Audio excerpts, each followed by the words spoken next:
जय गुरु जी संगत जी, जय गुरु जी, शुक्राना गुरु जी की चरणों में कोट कोट प्रणाम और सारी संगत को जय गुरु जी। संगत जी, इस चैनल पर आपको सुनाए जाते हैं आप ही के द्वारा भेजे हुए सत्संग, जो संगत जी हमें भेजती है, हम वही सत्संग आपके साथ शेयर करते हैं। अगर आपको भी कोई अपना सत्संग संगत जी के साथ शेयर करना है तो हमें लिख कर भेज सकते हैं। डिस्क्रिप्शन में हमारा व्हाट्सएप नंबर दिया गया है। संगत जी, बस आपसे यही रिक्वेस्ट है, आप सत्संग को पूरा सुने, क्योंकि जो सत्संग पूरा सुनता है गुरु जी उसका कल्याण करते हैं और गुरु जी उसे ढेर सारी ब्लेसिंग देते हैं। तो आइए संगत जी, सत्संग को स्टार्ट करते हैं। ये सत्संग हमें एक आंटी जी ने लिखकर भेजा है। आंटी जी कहती हैं, जय गुरु जी, शुक्राना गुरु जी, अनंतम अनंतम शुक्राना गुरु जी। मैं अपना पहला सत्संग लिखने जा रही हूँ। मैं अपने सत्संग की शुरुआत गुरु जी के मंत्र जाप से करूँगी। ओम नमः शिवाय, शिव जी सदा सहाय, ओम नमः शिवाय, गुरु जी सदा सहाय। मैं अपना सत्संग सबसे शुरू से लिखूंगी। सबसे पहले मैंने अपनी मम्मी को गुरु जी का सत्संग सुनते देखा था। ये बात मार्च की है, जब मैं बहुत ज़्यादा बीमार थी। मुझे टाइफाइड हो गया था। मैं बहुत ज़्यादा बीमार हो गई थी और साथ में हैवी ब्लीडिंग हो गई थी। उससे पहले भी मेरा बहुत बड़ा एक्सीडेंट हो गया था, बस कैसे बची पता नहीं। मार्च में मुझे हॉस्पिटलाइज कराया गया। मुझे नहीं लग रहा था कि मैं बचूंगी। कहने को घर में सब थे, पर किसी को कोई सुख नहीं था। टाइम पे खाना, सब काम हो रहे थे मेड के द्वारा, क्योंकि मैं नौकरी करती थी तो लगा ली थी, पर मेरा ध्यान रखने वाला कोई भी नहीं था। मुझे अंदर से लग रहा था मैं नहीं बचूंगी। एक दिन मेरी बुआ सास आई। आज लगता है वो गुरुजी थे। उन्होंने कहा, क्या पागल सी हो रही है, चल खड़ी हो। फिर मुझे महसूस हुआ मुझे किसी की ज़रूरत है। फिर मेरे पास एक ही ऑप्शन था, वह था कि मेरी माँ। फिर मैं अपने घर गई। वहाँ गई तो देखा मेरी मम्मी तो खुद बीमार हैं, पर वह लेट लेट कुछ मोबाइल पर सुनती रहती थी। मुझे बड़ा अचंभा हुआ कि किसी से बात नहीं करती और तुम मोबाइल में सत्संग सुनती हो। मैंने पूछने पर मम्मी ने बताया, ये गुरुजी का भजन सत्संग है और इसे सुनकर मुझे बड़ी अच्छी नींद आती है। और मैं भी उनके पास लेटी उसे सुनती रही। समझ तो नहीं आया, पर कानों में जाता रहा।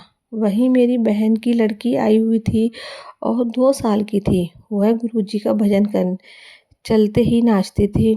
वह भजन सुनते ही मुझे बड़ी अच्छी लगती थी। मुझे बड़ा अचंभा हुआ, क्योंकि लंबे समय से मुझे नींद ना आने की शिकायत थी। मुझे नहीं पता था कि उसे सुनने मात्र से गुरुजी मेरा कष्ट काट रहे हैं। मैं गई तो 2 दिन के लिए थी, फिर वहीं मुझे हैवी ब्लीडिंग होने लगी। मम्मी को बड़ी फिक्र हुई। उन्होंने मुझे डॉक्टर को बताया और गुरुजी की कृपा थी कि मुझे सही ट्रीटमेंट दिलवाया। तो डॉक्टर बहुत अच्छी थी और मेरा ट्रीटमेंट स्टार्ट। उसने मेरे सारे टेस्ट करवाए।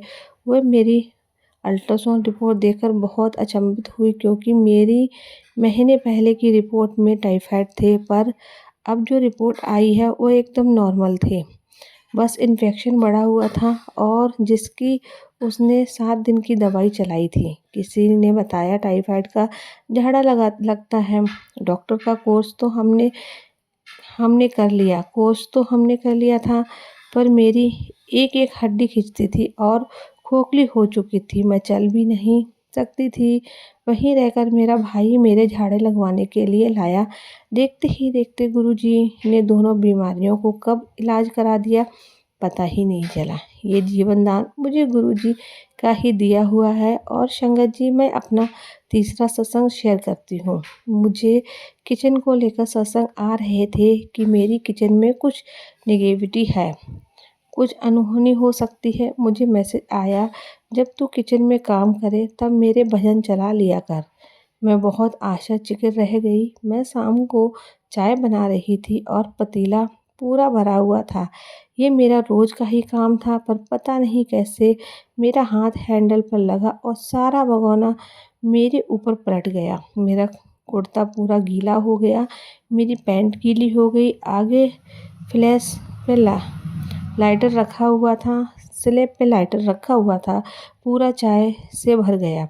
मैं एकदम डर गई और फटाफट गई, अपने कपड़े उतारे तो देखा मेरे शरीर पर एक बूंद नहीं थी। गर्माहट बिल्कुल, मतलब हल्की सी गर्माहट थी। मैं बहुत अचंभित थी। मुझे ऐसा लगा मेरा सारा कष्ट लाइटर पर आ गया। बस लाइटर का दुख था, क्योंकि हम पहले दिन ही लाए थे। मैंने मेरे हस्बैंड को बताया। उन्होंने कहा कोई नहीं, लाइटर का कष्ट झेल लेंगे। पर अगले दिन मैं सुबह उठी तो लाइटर एकदम सही काम कर रहा था। ये सिर्फ गुरुजी का ही चमत्कार है। संगत जी, आंटी जी का और सत्संग है वह भी शेयर करते हैं।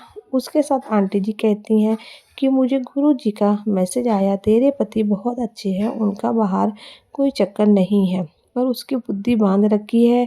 तू मेरे मैसेज सुन, मैं तेरे पति की बुद्धि सही कर दूंगा। पर बहुत अचंभव रह गई मैं। मेरे हस्बैंड मुझे और दोनों बच्चों को रामलीला दिखाने लेकर गए और हमारी कोई लड़ाई नहीं हुई।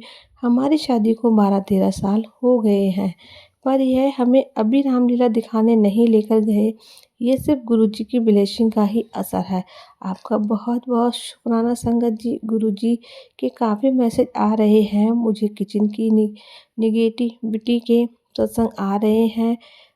सही में हमारी किचन में लड़ाई भी बहुत होती है। गुरुजी ने सत्संग में कहा तेरी किचन में कुछ मरा पड़ा है। तो संगत जी, हमने सब जगह ढूंढा पर कुछ नहीं मिला। फिर अचानक साथ वाले कमरे में एक बड़ा चूहा मरा हुआ मिला। मैं श्राद्ध में पूरी पूरी उतार रही थी, अचानक से तेल उलट गया। फिर जिस तरह से तेल उबला, काफ़ी जलना चाहिए था, पर गुरुजी के सत्संग और भजनों ने कष्ट काट दिए। मुझे सिर्फ छोटे छोटे दाने जैसे छींटे पड़े। मुझे बहुत ज़्यादा बचा लिया गुरुजी ने कहा तेरे बच्चों को तेरी ज़रूरत है, इसीलिए तुझे लाइव ब्लेस कर रहा हूँ। धन धन गुरुजी, शुक्राना गुरुजी। ओम नमः शिवाय। शिवजी सदा सहाय। ओम नमः शिवाय। गुरुजी सदा सहाय।